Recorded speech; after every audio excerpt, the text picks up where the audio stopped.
Now, delighted to have the fabulous Emma Quirke from Quirke Hair here in studio with us. And you know, it's lovely to see you in person, Emma. How are you? I'm good, Deirdre. How are you? Are you watching the Wagatha Christie trial? I actually haven't. No interest? No. I suppose I just don't give myself the time to sit down and read it either. This is it. You're too busy for all that nonsense. Well, listen, Emma, what you've been doing every month, and I think it's a great idea, is you've been checking in with me to see what kind of questions have been coming in for the hair slot.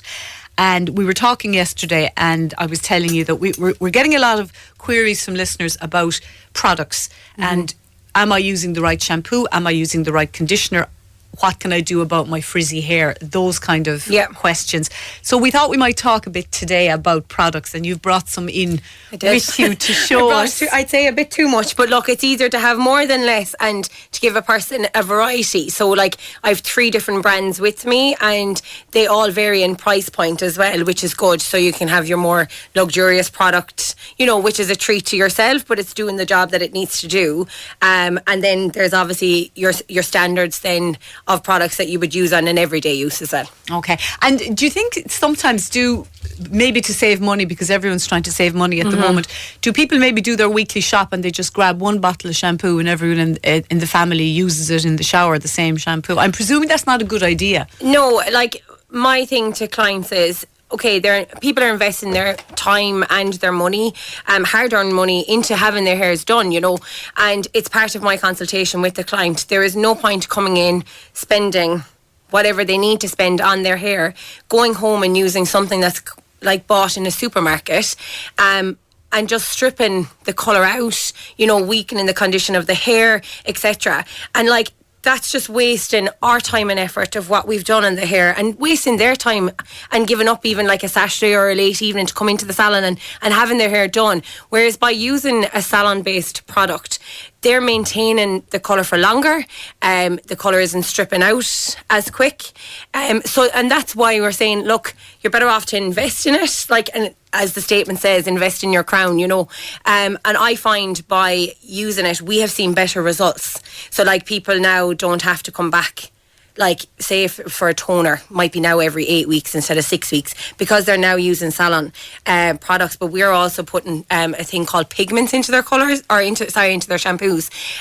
So that's actually storing the colour a bit longer at home for them as well. So yeah, it does come down to product at the end of the day. And like, as you said, it's easy to throw it in the shopping mart or in the supermarket, you know, and off you go. So yeah, this is it, because I mean, the chances of everybody in your family being able to use Head and Shoulders and having the same results. You've brought some products in, so okay, that's a very interesting array of bottles. So we might start with a listener now. I typically forgot to bring the question in, but somebody got in touch and they said, and it was a question for you, Emma, and they said they were in a chemist recently trying to buy shampoo for greasy hair for a family member, and they said they went through rows upon rows of shampoo bottles and there was nothing that said greasy hair on it. So has that term been outlawed, I wonder? It hasn't been outlawed, because I suppose it's easy, like everyone knows what greasy hair is, you know, but in some bottles, so like I actually have one just here in front of me that actually says greasy scalp. So it's more scalp than actually greasy hair. And then I have another range here as well, and it actually states on it oily scalp. Okay. So they're like, I suppose if you think about it, oily and greasy are something similar. So I suppose oily is kind of a bit more of a posh word than actually using the word greasy. Yeah, I was just thinking that maybe people don't like the word greasy, and that's why. Because you think of probably like greasy food and stuff. You do. So it's and I suppose like thing, you try an egg on that, you know, that kind of a thing. So yeah, I know, like I think it just depends on the brand as well and how they like to approach it with their wording as well. Exactly. So let's say you have greasy hair. Yeah. What tips about the maintenance of it and the shampoos and all that would you have? Yeah, so like, I suppose there's a brand here in front of me that I have. It's Activia. So like, it's the Equilibrio shampoo, which is it's specifically designed around greasy scalp. And then we have another range there also by Semigelino, and it's known as the Balancing shampoo. So the whole idea of this is the balancing is basically to balance off the sebaceous gland. It can become overactive, and that's where you're forming a lot of oil on the scalp, so the hair is getting greasy.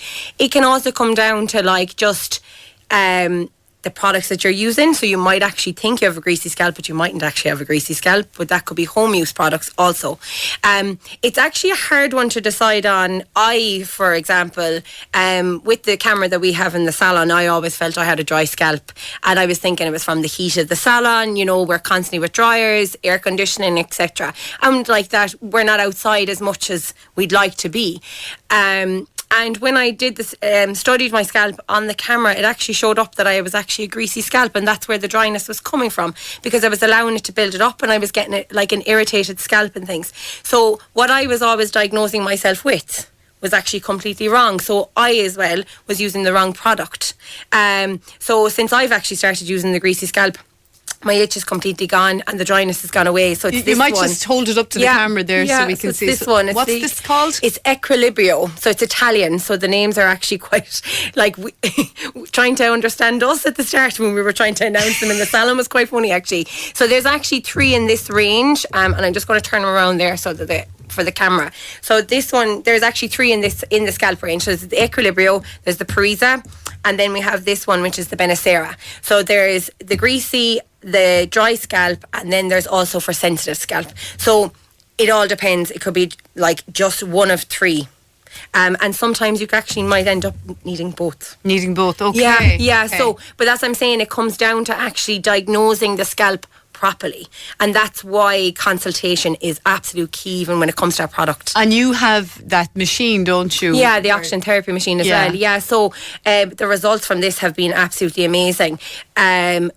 With the camera as well, outside of it showing what you need to use at home, it actually gives us the knowledge of saying what the client needs to have done in salon. So it can be, we actually have like a gel-based product that can go on like a treatment at the basin for 5 to 10 minutes, or you can actually have the oxygen therapy machine done depending on what's going on and what's the issue.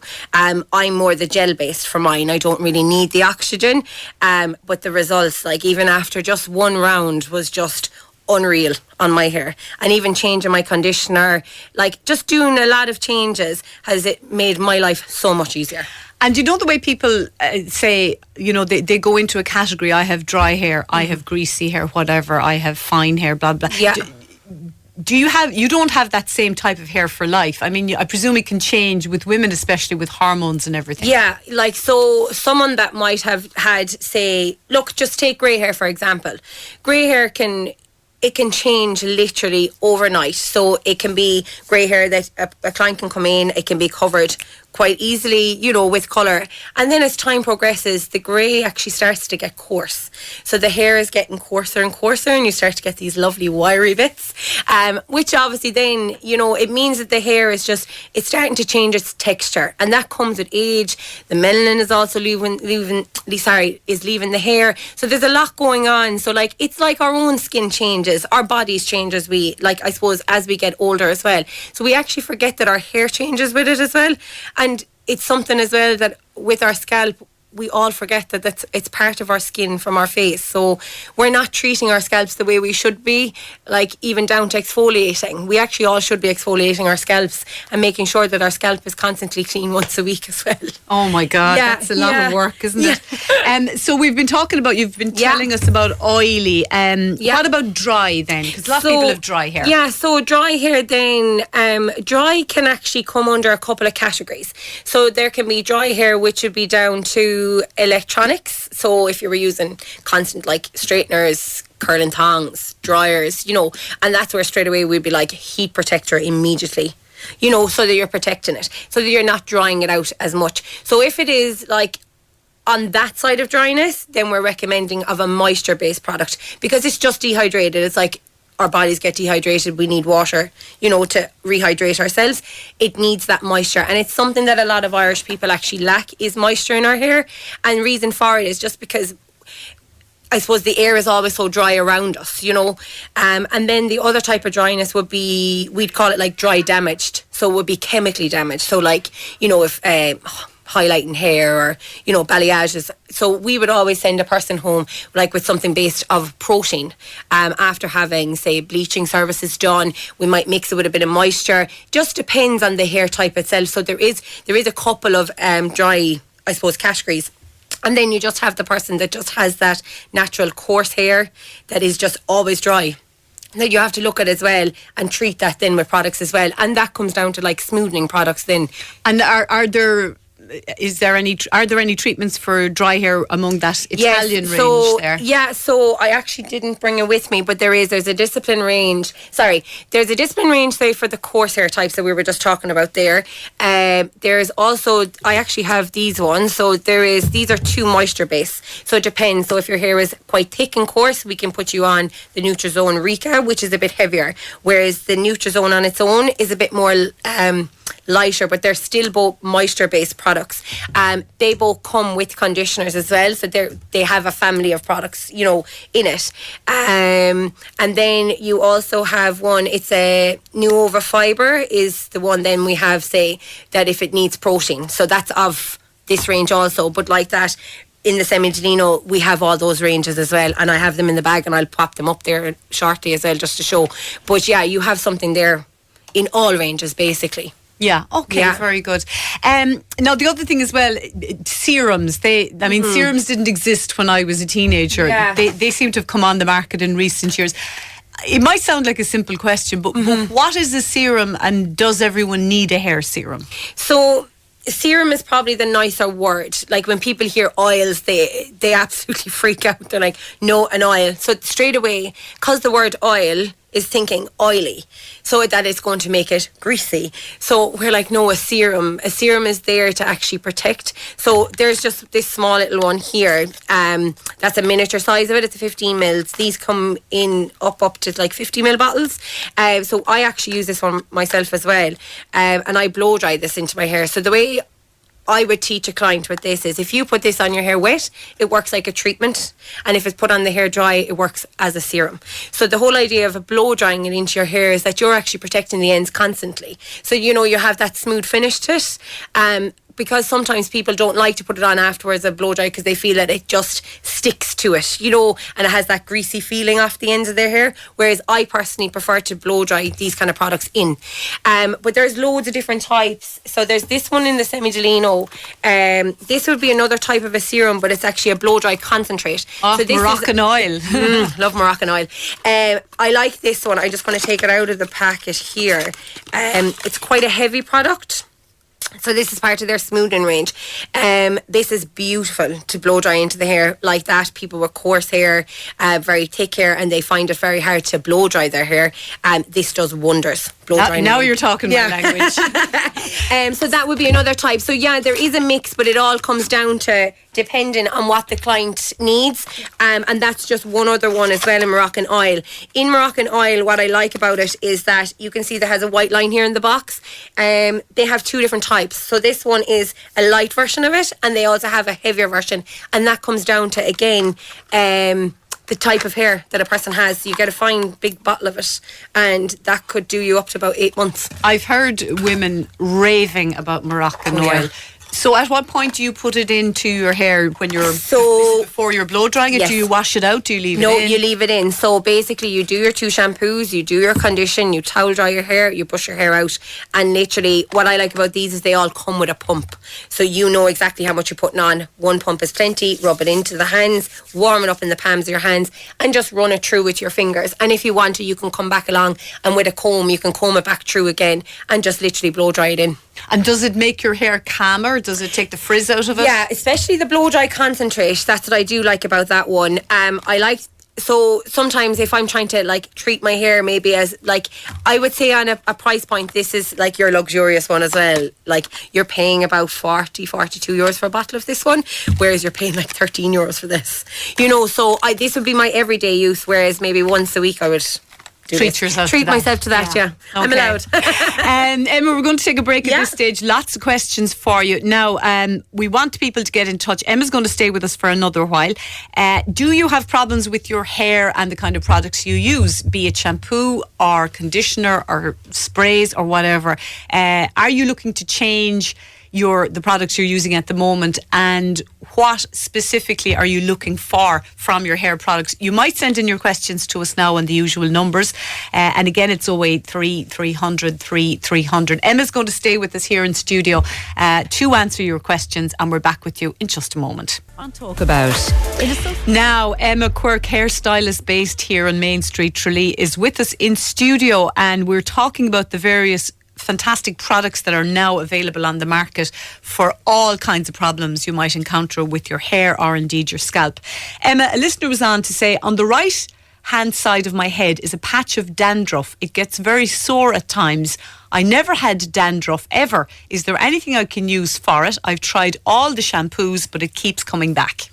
Okay, so again, that's something I would have to see in person, or one of the girls in the salon would have to see in person, and it's something that we'd have to look at, because if it's a reoccurrence, there could be something of an underlining that a product isn't hitting it. So by all means, if that lady wants to just pop in or just ring the salon and just book in, and one of us can look it up on the camera for her, and we'll be able to, tell her what's going on, or we might be able to advise her that it might be a doctor that might need to see this, if there is nothing else that is working for it. Yeah, okay, so there could be a problem, but there isn't a particular product. There is the shampoo, the Parisa, which would be kind of for cleaning off the scalp, which is kind of like for dandruff and stuff, but that mightn't be strong enough. We'd have to actually see it, that why is it reoccurring all the time, so it might need the exfoliator, like it could need a bit of work, but it's very hard to know without not seeing it, really.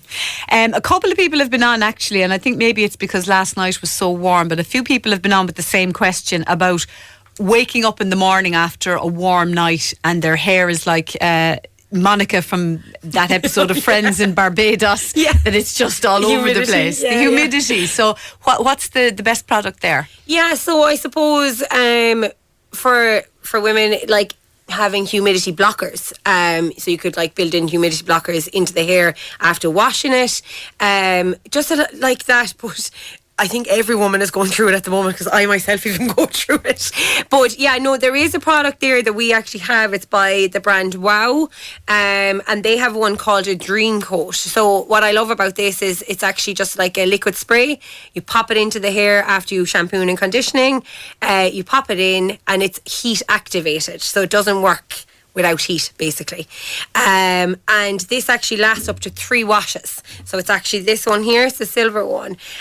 What I love about this is it makes the blow drying a bit easier for a person as well, but it's also containing that humidity in the hair that I suppose we all go wild with, but it's saving you putting on like straighteners again the following morning, and that's something that we're all trying to prevent, is having less heat. So that's what the whole purpose of this is. It's just making maintenance easy on a person, but it's also doing the job of humidity. Nice bottle as well. Yeah, it's very classy. Is it called Wow? Wow, yeah, colour Wow. It's kind of all the range now. They're mainly like a styling range, and they have shampoos and conditioners in it as well. And also, as I speak about the Dream Coat, they actually have one there that's for curly hair, that actually can be used as well for humidity. So it's actually sprayed in, and it's just left drying naturally into the hair with this one. Whereas with the Dream Coat, it has to be heat activated. Okay. Yeah. We've a listener who says, what shampoo would Emma recommend for somebody who swims in the sea most days during the summer? My hair is naturally curly and quite dry. Okay, so like seawater obviously is going to dry it out straight away, but what I would be suggesting first of all is, even for that lady, is pop a bit of conditioner on her hair before she gets into the sea. Oh, really? Yeah, so like even people that are going to swimming pools, with the chlorine and stuff, popping a bit of conditioner is actually going to create like a barrier on the hair, so it's like putting a moisturiser on your face. So anything like that will actually create barriers on the hair, which will keep it soft, that at least then it's there as a coating so that the salt won't grab onto the hair. So then I know she will be in the water, and obviously the hair is going to be wet by it, but at least it's kind of softening it out, and it's preventing it from grabbing on. But something that's moisture based, I would definitely be recommending for that lady. Okay. Texture says, my hair has gone very light. I'm in my mid-60s. Any advice? Now, when they say very light, I presume they mean fine. Probably, yeah. So like, it depends on how fine it is, and obviously look, that's something that we'd have to visually see as well. But look, if it's just fine and it's gone limp, look, there's so many products there for volume. So like, you've volumizing sprays, you've volumizing shampoos and conditioners, but then it could be fine that you don't know if it is hair loss as well when it's gone fine, you know. But then look, there's loads of options for that as well. So there's a huge range. But look, always pop into the salon. We're always happy to help, you know, that if you did need a bit of advice on products. Okay. Yeah. Great question from a listener who says, should you wash your hair the day before a colour? And does a hot oil treatment before a colour help it to last longer? That's from Bridie. I wouldn't say the hot oil treatment is going to do anything for it, to be honest. I actually personally prefer nothing on the hair. Before you get it coloured? Yeah, because it's like I've just spoke about there with the lady that swims. You're putting a barrier on the hair. So like that's why we would always say, you know, the root touch-up sprays, you know, the L'Oreal's and our own Alpha Parf ones, etc. They're all barriers on the scalp. So you're trying to break through on that when you're applying a colour. So that's why we would always recommend that fresh air coming in to the salon is better, because then we can actually visually see everything and we know that there's no barrier there that the colour is not going to take on us. So yeah, really, there's nothing is ever going to help the colour last longer. It's just every individual is different. One person is very lucky, they could get 4 weeks. Another person is lucky, they get 6 or 8, you know. So there's really nothing there to prevent it, unfortunately. Yeah, okay. Fiona is wondering, Fiona's in Tralee, what sort of shampoo should someone with naturally curly hair use? I tried ones for curly hair before and many are not good and they leave my hair limp or frizzy. Okay, so you need something that's very light. Now I brought up over 1 or 2 things, but I kind of brought more like styling ranges for curly hair. But there is a couple of things, and I find I have a good lot of curly clients myself, and actually one of my friends is real curly hair, so she's a good guinea pig when I need her for new products coming in. But she has found our Semi-Delino range. Now, this isn't the shampoo. This is actually like the same size bottle that the conditioner would come in. Finds that very light on the curl. And the good thing about like salon products as well, and it's something I haven't mentioned, is they're very, very concentrated. So the thing is, a small bit goes a long way. So there isn't much like aqua built into the product. And that's why we find, because they're sulfate and paraben free and they're also vegan friendly, all the ranges now, that everything is much lighter on the hair. So it could depend that it could be a product that she's using could have been way too heavy on the curl, and that's why it's making it too flat. But what I have here in my hand is known as a Hydrating Co-Wash. Seems to do wonders for curly hair. Basically, people that like to get that second day out of their curl, but they just don't want to shampoo it. So basically what this does, it actually cleanses and hydrates and controls the frizz in the hair. So it doesn't lather up like a shampoo, but you actually use it as if it is a shampoo. Oh, okay. You know, so that might be something that client might check out. Yeah. And then you have styling ranges then as well for curly hair. Okay, I'm going to finish up with a very nice compliment for you. A listener says, I'm going to Emma for the past month. I had the camera done and she gave me a shampoo and a treatment and I can't believe the difference in my hair. And she says, I'm going back to Emma on the 4th of June. So when she says she had the camera done, you better explain that to another listener. So basically, yeah, so thank you, first of all, to whoever that is. So I'll check who is in on the 4th of me and I'll be able to thank them personally. But so the camera basically is what we have been advertising over the last couple of months when we've been speaking on your programme, Deirdre. The whole idea of the camera, we have an iPad and we have like this little camera that you'd miss it. But it's microscopic. So on the scalp, it actually shows it completely visual of what's going on in the areas. And the thing is, it's quite personal to the person that comes in, because we're able to stand alongside them, we're able to sit on the floor alongside them and show them and compare it to what's on our iPad, and showing the differences of where we need it to be and what's going on right now, and sorting one problem and going through it. So that's what the camera is about. It's nothing fancy, but it helps us help the client. And look, we're not doctors, we're hairdressers, but we can only go so far with it. But that's down to our education and time and effort that we put into education as well, to be able to help clients. You exactly. know, because that information hasn't been there before. So yeah, it's great, and that's the starting point now. Exactly, and can lead you on towards some of these products. So all of these products, you sell them as well. Everything, Quirke Hair. Yeah. Okay, if anyone wants to pop in. Yeah. Can people still make an appointment to have that scalp analysis done? Oh yeah, they can. Yeah, you can give us a call or an email or whatever, or even just pop in. The consultations, we kind of say give yourself about 15 minutes to about a half an hour. By the time we have the camera done, we've gone through the whole service and gone through the products with the client, and if any treatments do need to be done, and that we can explain it, and that we're not running and racing a person in and out the door. But yeah, we're constantly with them all the time. Okay, and then you're on the right road for luscious locks. Luscious locks is right. Emma, give us your number, the number of the salon. Yeah, so it's 06671 29602. Our email address is info@emmaquirkehair.com, and also hopefully in about 2 or 3 weeks our new website will be up live as well, so at least people will be able to shop online as well, which would be great. But by all means, pop in as well. And you're hiring. I forgot. I nearly forgot that. Yeah. So at the moment, yes, we're trying to expand the team even more. So we are looking for front of house. So front of house, which would be consisting of looking after all the daily jobs of the receptionists and being our face of the place and answering the phone to all the lovely clients.